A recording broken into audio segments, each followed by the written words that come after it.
Mahal naming Diyos, Ama ng awa at pag-ibig, kami lumalapit sa iyo ngayong Miyerkules Santo na may mabigat na puso at buong pagsisisi.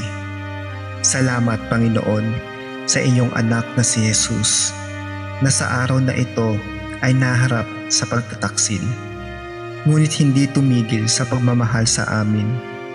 Sa araw na ito, naaalala namin ang sakit ng pagkakanulo, ang presyo ng aming kaligtasan, at ang iyong walang hanggang pagpapatawad. Panginoon, tulungan mo akong makita ang aking sariling mga pagkukulang. Alam ko, Diyos ko, na minsan ay naging katulad rin ako ni Judas na nagtaksil sa iyo sa aking mga desisyon, sa aking mga hinamak na pagkakataon, at sa mga pagkakataong mas pinili ko ang aking sarili kaysa sa iyong kalooban. Patawarin mo ako, Ama, sa mga sandaling iniwan ko ang iyong daan para sa madaling landas. Jesus, kahit alam mong darating ang pagtataksil, pinili mo pa rin kaming iligtas.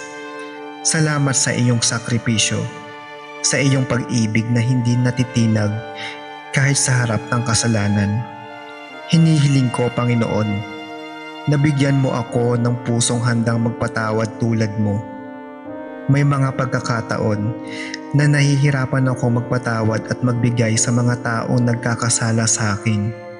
Ngunit ngayon, Ama, tinuturuan mo akong magmalasakit at magpatawad kahit na ito'y mahirap. Ama, sa araw na ito, hinihiling ko rin ang iyong gabay upang hindi ako matukso ng mga bagay na maglalayo sa iyo. Tulungan mo akong manatiling tapat sa iyo, sa aking pananampalataya at sa mga hinirang mo sa aking buhay.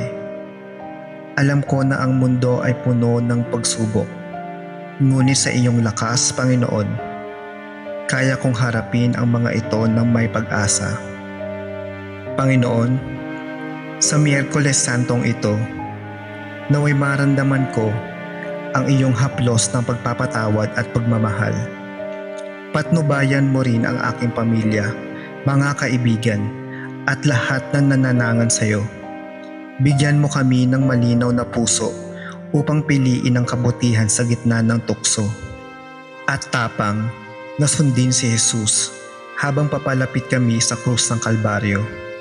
Sa pangalan ni Jesus, ang aming tagapagligtas na nagbayad ng aming mga kasalanan, kami nananalangin. Amen.